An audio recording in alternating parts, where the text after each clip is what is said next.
the Hillsborough Law. I stood on that proudly. It was like a dagger to my heart. I couldn't believe how I felt in there, because even though I knew what was coming, just the mere fact that it was getting blocked, and it was the Hillsborough Law, and it was what we'd fought for, and I had, I've got a version of it in my bag, and so proud to have it, and the names on it, and it was there, and we had it. It shook me how much it took out of me, to be honest.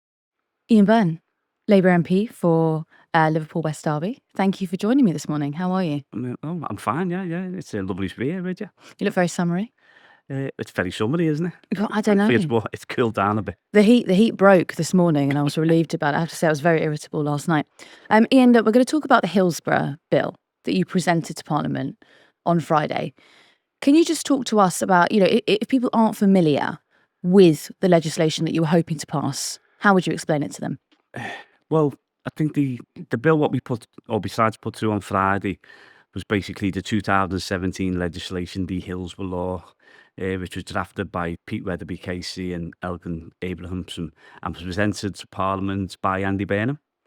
Unfortunately, Parliament fell with a general election, so that piece of legislation fell, but it was always something which we campaigned for, because that legislation was created by the architects of that legislation were actually two lawyers who were involved in the Hillsborough struggles and many other struggles as well, and it had the full backing of families, campaigners. So it was a piece of legislation specifically supported, drafted by those who've campaigned for the Hillsborough Law.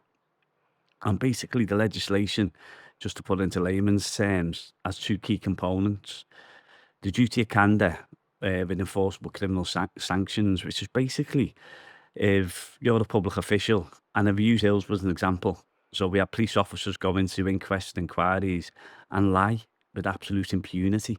They were a huge part of the cover-up and smear campaign, and they used inquests, investigations, inquiries to further that smear, and probably shocking to your audience to think that happened, but it did. So basically, it's, if you're a public official and you're going into an inquiry or an inquest or an investigation, there should be a duty on you to tell the truth. And if you don't tell the truth, well, then face criminal sanctions. And we know that'd be a huge element of change in this massive culture of cover-ups, what we've got either, which bedevil this country. And, last week in Parliament, obviously I'm trying to bring the Hillsborough Law through, but we'd statute and contaminated blood that week. We'd had the Horizon Post Office scandal. This is all in 1 week in Parliament. So it really hit home to me, why this is such an important piece of legislation. And the second equally important key component of a Hillsborough Law is parity of arms. So again, if we look at Hillsborough, it's basically rebalancing the scales of justice. So the Hillsborough families had to crowdfund the solicitor to take on the might of the state. So the state had unlimited bottomless pockets. The Hillsborough families had to crowdfund one solicitor. And I do a Hillsborough education session with their school children in Liverpool, in the Pool City region. And I liken it to going into a boxing ring with Tyson Fury with your hands tied behind your back and blindfolded. And that's that's the David Goliath situation, which the state puts you in when you take on the state. So they know they've got the full force, bottomless pockets. It's so unfair. So that's what the Hillsborough Law is trying to do. It's trying to make sure that if you go into that arena, that you'll get parity of funding. And that's so important moving forward, to rebalance this country and hardwire it. So, whoever you are, whatever your economic circumstances, you've got a fair chance of getting justice and truth. That duty of candour, I think that you would presume there would already be that onus on a public official to tell the truth. But there must be long-reaching consequences of that event. What does it feel like in Liverpool? Has there been a long-standing consequence of those public officials not telling the truth at the time? Has there been distrust sown? Oh, absolutely. I think that distrust around public officials, is long lasting. And I think it's not just Hillsborough as well. So if you spoke to somebody about contaminated blood, you had somebody on here who'd been affected by, contaminated blood. I've got a good friend who lost a dad and an uncle. I'm sure if you'd asked her what her feelings are around public officials lying, she'd have a distrust potentially of the NHS, doctors, and what put her and the family to hell. So it's not healthy to have that. So I think it's really, really important. It's about, as I say, about rewiring how it all works, and I think it's so important to move forward for this country. That unfortunately, at the moment, there's distrust in politics and institutions. This could actually help to start repairing that Well, mistrust. you've also got this outbreak of measles now in Liverpool. Do you think that's linked to the distrust that people feel in public bodies? Well, undoubtedly, I spoke to funny enough, spoke to the Director of Public Health yesterday on, some of the take-ups within wards, of the MMR and vaccine. And, it's really, really worrying, that sort of level of distrust in vaccine. And that vaccine's been around 50 years. This isn't a COVID vaccine where people, were worried about what was actually in it. And, legitimately, it was new. This has been now 50 years. This has made a huge difference to public health. So to have people not get the children inoculated with something which has been so long standing shows you, the level of distrust and the level of work, what we've got to do, within public officials, politicians, to try and repair that. And I think the Hillsborough Law can go a long way towards doing that, because people will then start to have faith in the system. I think there has been, there's obviously been a lot of progress, or there's been a lot of change with how football fans are perceived when they go to matches these days. But do you think that there is still sort of a level of distrust levied at football fans? I think that, I do think that there does seem to be this sort of feeling that when people go to matches, that perhaps there is sort of a police versus fans feel to some of the matches. Yeah, I suppose that's a bit of a hangover, really, isn't it? From what we've seen, decades previously. But it's funny because we started something called Fan Support and Food Banks in Liverpool, which is spread nationally, and that's a network of football fans starting to fight poverty in their communities. And I think what we tried to do with that as well was show that, like, for instance, we go to Newcastle and take food from Liverpool to Newcastle to their food bank, their Fan Support and Food Banks, and that always created such an impression in Newcastle, and then vice versa. And the first donation to Manchester United's Fan Support and Food Banks come from Liverpool. So we always started to break them and tribal differences, and I think people reflected on the fact that football fans can be a huge power for good and change, and that's what we've always tried to promote. And arguably as well, a lot of these groups, I don't know the specific group, but they're having many football groups that I've worked with before who are they deal with extremism. So they look after, say, younger fans who might have lost their way. Do you think that that sort of community is the way that, say, you go about beating, I'm going to make a huge leap here, to the sort of rising, arguably fascism that we are seeing in little pockets of the United Kingdom at the moment? Yeah, it's always an argument, I think. So you look at the extreme right, they've tried to use football as a vehicle themselves, haven't we? We tried to counterbalance that by utilising football as a vehicle for change and good, and showing the power, because, there's millions of football fans go to watch football every weekend. It's a remarkable area. And if you can capture that with regards to trying to progressively, I think there's a huge opportunity there. But as I say, both sides of the political divide probably see that as well. So what happened on Friday then? Why was this not? Why was it? It was shouted down, wasn't it? I think that's probably, we can insert the clip here of what actually happened. Public Authority Accountability Bill, second reading. Now, Object. Objection taken. Second reading. What day? Disgrace. We need to get on with this. Objecting to the Hillsborough Objection legislation. taken. Second reading. What day? So tell us, what is going on here right now in the Commons? so what I'd done the week previously was I secured a 10-minute rule bill and we laid it down. So I spoke for 10 minutes about why there was a need for the Hillsborough Law. Then the week later was when we were trying to get it through to second reading. And it's down to the government then to make a decision whether they let that through. And the idea was obviously the government's, the Prime Minister's first commitments, one of his biggest commitments was the Hillsborough Law. I stood on that proudly. As an MP in 2024, Labour MP, that was one of the foundational tenets of the manifesto for me when you talk about change. With the Hillsborough Law, as I explained, fundamentally rewires change, positive change. So we've had a long time, in my opinion, to actually implement it. And I say that because this didn't have to get redrafted. We had this. The 2017 version of Hillsborough Law just isn't just a form of words. It's a extremely well thought out piece of legislation by some of the top lawyers in the country. It's been stress proofed by top judges, by Inquest, by so many organisations. So that document stands as a testament to a fantastic piece of legislation. That legislation. So our argument always was, well, you've got that there. When the Prime Minister, he wasn't the Prime Minister then, when Keir Starmer stood up in 2022 and said the Hillsborough Law, promised it to Liverpool. Obviously me as a survivor, as someone who was at Hillsborough, and I campaigned for it, and all the families, we just thought, this is fantastic. This is exactly what we wanted and what was promised. So then fast forward to, winning the election. And then there's been a reluctance, because what's happened is the establishments have flexed the muscles. They've said, oh, hang on. You're talking about transparency and accountability. And, we've got an issue with that. And there's been massive pushback.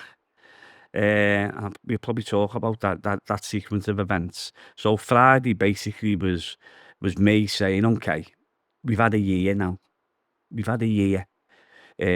All these negotiations have been going on. You missed the deadline. I'm putting this down. Either back it or come up with something which is the equal of it. And unfortunately, on Friday, it wasn't backed. It was voted down, and it was weird for me, because John McDonnell came in and John sat next to me, and it's always empty on a Friday. People have gone home, but that's when the private members' bills go through. And I knew, you knew in your heart of hearts they were going to block it. No one had spoken to me about it. I hadn't had the conversation, so I had no idea in my mind what was going to happen. However, we suspected that they were going to block it. But it was like a dagger to my heart. I couldn't believe how I felt in there, because even though I knew what was coming, just the mere fact that it was getting blocked, and it was the Hillsborough Law, and it was what we'd fought for, and I've got a version of it in my bag, and so proud to have it, and the names on it, and I thought, and it was there, and we had it, and it was blocked, and it was it was really it shook me how much it took out of me, to be honest, how much I felt betrayed. The argument that I suppose the Westminster argument for this is that it's procedural, that it was presented by a backbencher, and that's why it wasn't selected by the government. The other argument that I've sort of seen milling around social media that doesn't seem to have a lot of backing when I've spoken to Labour about this is that perhaps that there would be a watering down of some of the bill. Do you have a feeling it's either of those? Is it either of those reasons? No, look, I understand procedurally wise, but so the second premise, what you move forward, that's exactly why we laid it down, because unfortunately we actually seen a watered down version of it. Right. But I hadn't seen it personally, but what happened in March, actually Pete Weatherby and Elkin Abrams, who were the original architects, have been in negotiations with government lawyers, the Attorney General. Now, we've been speaking to ministers, but they've been talking about, the legislation. And in March, or just before the anniversary, because the Prime Minister set an arbitrary deadline, of April the 15th, the anniversary of Hillsborough, to actually get this legislation moving, which we were fine. But when they presented just before the anniversary, their version of the Hillsborough Law, which was a Hillsborough Law, and they give Pete an hour with it in a locked room, and Pete went in, and he was the architect. He knows exactly, one of the most preeminent lawyers in the country. He had an hour with it. He come out and he said, yeah, that's as far as away from the Hillsborough Law as could be. You know, it was full of holes. It would not have done anything to change the culture of cover-ups. It wasn't worthy of having the name Hillsborough connected to it. And he came back and he told them, he told all the officials, and then obviously relayed that information back to us. And it was so disappointing. So obviously then I went to my whips, and we went to the ministers, and we said, you better take that off the table, because that's an insult, really. That really is an insult, what's just being put forward, and it'll have no backing from MPs, from campaigners, from families, from survivors. Take it off the table and don't put that forward. So luckily they did. They took it off the table, and we said, okay, we've got a couple of months. Let's reflect and let's sit down. So then 2 months have now passed, and we've just reached an impasse. And the worry is that the worry for me was that potentially that voices around the Prime Minister and ministers that should know a hell of a lot better, people that should know a lot better, might have thought that we'll just push through with this watered down version, which protects the establishment, which protects the vested interests, which won't change the culture, which is not change, and we try and push that through with the majority and the mandate that we've got. Now, I've been put in this place for a reason, obviously to represent my constituency, my community, my city, but also, do you think for 1 minute that somebody that was Hillsborough is going to participate in a continuation of the betrayal and the cover-up? No, not while I've got a breath in my body. So obviously then I've done what I've done in Parliament to raise this issue, and to make sure that the government and the Prime Minister live up to the commitment that they made, that we all stood on as Labour MPs. It was in the manifesto, which was fully costed. The Hillsborough Law was in the manifesto. So that was the great fear, and hopefully now with what we're seeing, there'll be a reflection, a reset from the government once again, and they come forward with something which is worthy, of the name Hillsborough. And I say it's not just Hillsborough; it's got the name Hillsborough, but it's every other person that's been wronged by the state and continues to be involved in from a human cost of the cover-ups that they've made. We must learn as a country, and if we're not willing to change that culture and reflect and learn, well, then we'll keep making them mistakes, which are morally so damaging to the country, but also, if that doesn't float your boat financially. I don't want to softball your question, but they can't water it down. But I mean, you've got conference there in Liverpool in just a couple of months' time. Do you think it will be redrawn before then? I really, really hope so. And the thing is, I say it again, it's there. We've got the legislation there. Tweak it, or but the core element of that legislation cannot be changed, because that's the Hillsborough Law, and that's what was promised, and that's what we stood on. So, I just hope that and my call is obviously to Prime Minister's made them commitments. I don't know, your viewers might have seen Margaret Aspinall yesterday on Breakfast TV, talk about personal commitments that she's had from the Prime Minister, conversations, so them commitments are being made, being made publicly as well at conference. So my call is now the Prime Minister, who's the most eminently qualified Prime Minister to understand what this is, and he's in his past, he's done some fine work with the Hillsborough families, and he speak about that.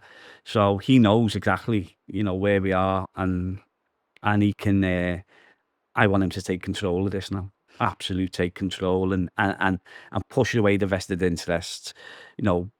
Take on the establishment voices who don't want that change, don't want that transparency, don't want that accountability, and do it for the country, because that would be a huge part, as I say, of that change platform. Do you have a concern that perhaps not laying down the bill in full would sow distrust in Liverpool? I mean, you look at Dan Carden, your neighbouring MP's constituency, there was some pretty I mean, we're nowhere near an election, but there was some pretty strong MRP polling that came back from that constituency only a couple of weeks ago that showed that Reform could take his seat. I mean, do you worry that an insurgent party like that could be the choice of people if they feel that Labour have let them down? Morally and politically, but within the city and outside the city, as I said, it's far bigger than this. This is this is a national law. It'd be absolutely catastrophic. It would be catastrophic. And let's make no bones about it. Prime Minister upset a lot of people when he voted again in the sun when he said he promised he wouldn't. Lots of people felt let down by that, but also, the last 12 months, politically, there's been decisions made which have caused a lot of unrest, shall we say, certainly in my constituency and indeed the city, with some of the political decisions that have been made. Not to do this in its entirety when it's been promised and delivered would just be, I would just square it. How would I square it? How would I go? How would I knock on a door in my constituency as somebody that's been invested for so long in this, and say to somebody, if somebody said to me, "Well, hang on, you stood on the manifesto with Hillsborough, you were there. You're supposed to be this campaigner who's fought for this for so long, and now you're telling me that it's been reneged on, or we know it's been reneged on." How does anybody in Liverpool answer that? How does any MP in Liverpool answer that? And also, as I said, many MPs across the piece who've probably fought on many different other justice platforms. So it's just so important that this is put through, and that, again, that's my plea to the Prime Minister. I went actually with Liz Kendall to Anfield a few weeks ago, where she was announcing a £5 million project to help young people get back into work. Is that enough? 5 million? God, no, not when we're seeing the level of inequality and lack of opportunities that, what austerity's done to my city. It's absolutely eviscerated it, like it's eviscerated many other communities across the country. And, the government's, it's a move forward. And you talk about the constraints around, money at the moment, but there's so many issues now, isn't it? There's just so much inequality. There's so much poverty right across the country. And, we've got a hell of a task. But that's where, my call is for that radical transformative government that actually makes a difference. So when you do knock on someone's doorstep, you can look them in the eye and say, "We made a huge difference in your life." And that's where you'll get your political rewards from that. How was the winter fuel payment cut received, or the PIP payments more recently? So the last 12 months have been a journey, certainly for me personally. A couple of weeks into the new government, we're all delighted, get rid of the Tories, manifesto a change. Now we've got the levers of power. This stonking mandate, unexpected. We could do anything what we wanted. And then, obviously, becomes a vote on the 2-child cap. Now, the 2-child cap, I'm sure you've had many conversations about it. It's one of the most damaging pieces of legislation. There's many reasons why. Sometimes I feel George Osborne should be in the dock in a court for what he's done to this country. Sure starts, 2-child cap. But Kemi Badenoch's announcing it today. She's re-upping her call to keep the 2-child benefit cap. You just despair, don't you? You haven't got a clue. But it's so damaging. So obviously I voted against it. We were told if you did, you'd potentially lose the whip. But I'd gone into this to try and make my constituents' lives better. So I've always said, the Right to Food campaign, which we run, hunger's a political choice. Poverty is a political choice. So anyway, I done what I did. So then we get suspended for 6 months.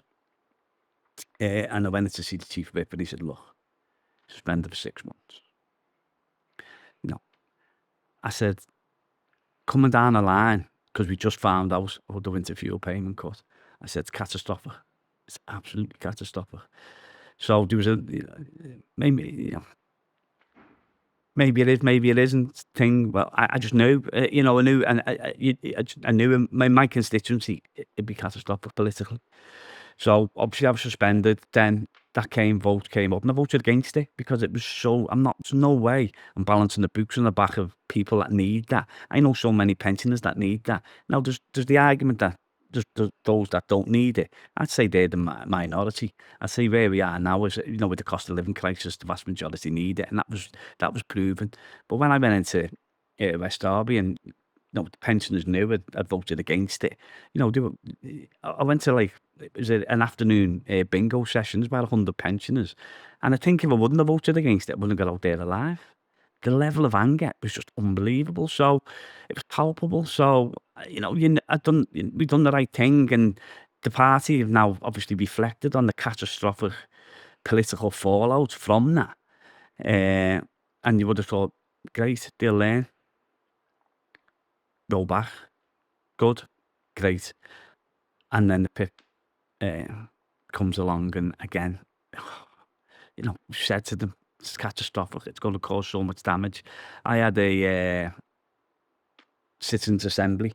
So I've been doing citizens' assemblies on key issues like, you know, assisted dying. I want to make sure I could hear my Have constituents. you? Yeah, Oh, I wow. wanted to make sure I could hear my constituency speak on issues. We knew we had the free vote and that, but I wanted to make sure that everybody who was for it and against it, and it was a brilliant debate, and that's probably for another time, but it was really good. And then we have an indicative vote. Assisted dying was a couple of votes either way, so that showed you the country. Yeah. We done one on this just after the Green Paper was announced by the Secretary of State on the cuts, well, welfare cuts bill, as I call it, and every single person in the room voted against it, and the level of fear and anger emanating from the room about what was coming down the line from families, from disabled people, and it was so. I'm thinking, here we go again.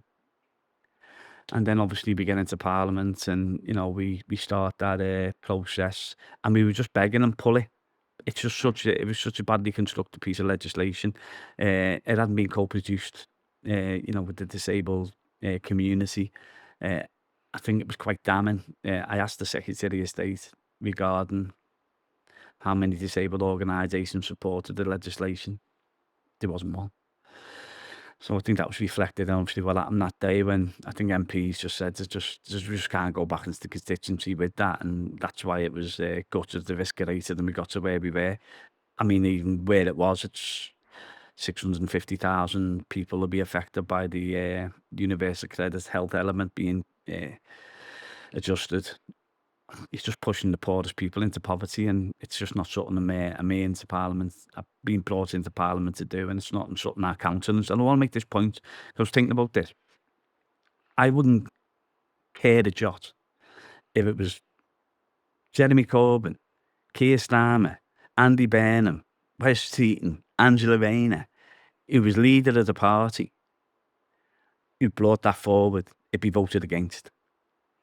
It's what I'd feel. It's what I'd do, and I'd be representing the feelings of my constituents. So I think it's important to make that distinction, that there's nothing sectarian in that. It's trying to save the party from itself, like the Hillsborough Law, like the winter fuel payment cut. What we're discussing now, fundamentally bad political decisions if they're not if they're implemented, and that's why obviously what I've been trying to do is make sure that, you know, we don't open huge opportunities for the likes of reform. At what point do you say enough is enough and you can't keep the whip? Well, I just don't. I mean, Andy Byrne's interested in the whip system, isn't he? Believes it's it should be taken away. It's defunct, which is an interesting take on it. You know who's doing that? The Greens. Greens don't have a whip. Well, yeah, interesting. And you know that I don't let it bother me. I'm genuinely, you know, what will be will be. You know, you'll always 99.9% you'll vote with the party because the party are hopefully doing the right thing. But if there's something which, you know, I was speaking to an eminent lord yesterday, and I won't embarrass him by naming him, but he said, conscience, constituency, country, then party, which I thought was interesting. He wasn't a Labour lord, but he was somebody who I've got a huge amount of respect for.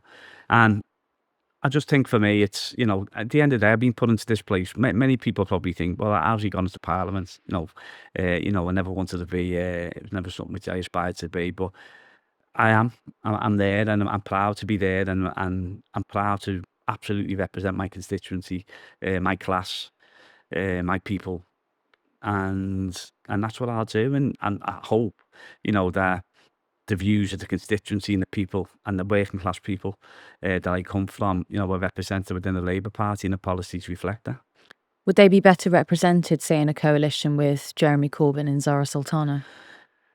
Well, for me, I respect both Jeremy and Zara, hugely. I've just got, so much time I come through with Zara in 2019, and, regardless if you agree with Zara or you don't politically, there's no denying she's a fantastic politician of integrity and bravery, so she's a dear friend. And some of those that criticise her sometimes, want to be very careful, because some of them aren't fit to lace her boots, to be honest. The Labour Party have got this huge mandate. They're the vehicle that can beat reform as it stands now.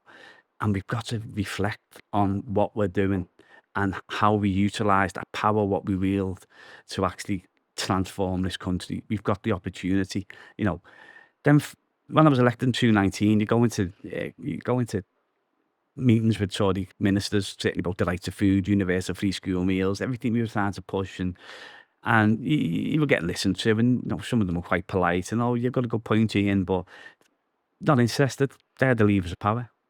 We've got the levers of power now. I mean, we can actually do transformational things, and we've done some really good stuff. We just need to do far more of it at such a pace. And we need to transform this country, and that's the opportunity what we've got now. How important is Gaza to your constituents?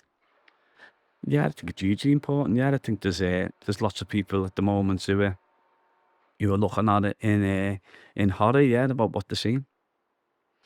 Do you think it could swing the election? I think in certain constituencies they'll definitely have an input, but I think it's bigger than that politically. I don't think it's almost something which goes morally to where we are as a world, where we are as a country, and how can we be allowing this to happen, understanding and watching it being live streamed, watching the genocide being live streamed before us, and it's something that we need to reflect on and act on, really. Is it something that you contact central government about? We always ask questions when we get the opportunity, and I think there was a letter this week signed by so many MPs talking about recognition Palestine. It's a huge issue in Parliament, because what we're seeing, I think, unites lots of parliamentarians. You've got Kit Malthouse from across the benches, who's vociferous in his support. So you've got a number of Tories now, haven't you? Yeah. Yeah, so I think there's it transcends party politics and party lines. It's about humanity, isn't it? Absolutely. Ian, I know you've got to go, but thank you so much for giving us all of that time. Nail my colours to the mast. I support the bill. It actually made me very emotional talking about that with you. I thought, oh God, I'm going to start crying. But thank you very much for coming in. Thank you. Head to our Patreon, patreon.com/PoliticsJOE. It's the only place you can watch full podcast episodes. From £4 a month, you get access to that video podcast, as well as the group chat and first access to live event tickets. The first of those live events is next month. It's sold out in 4 minutes. Zoom! Was that the klaxon? Yeah, it's half-arsed, wasn't it? Yeah. Live event klaxon, please, Sean. Was that it? Well, my voice is gone from the weekend as well, so it's not really projecting as well as it could. We are really looking forward to seeing all of you having a beer and a bit of a chit-chat. 1,080 of you have generously chosen to support us on Patreon so far. Become Patreon number 1,081. Head to PoliticsJOE.com. Head to patreon.com/PoliticsJOE. I'm making a right old meal of this. Or the pod is free to listen to still on all audio platforms. Thank you.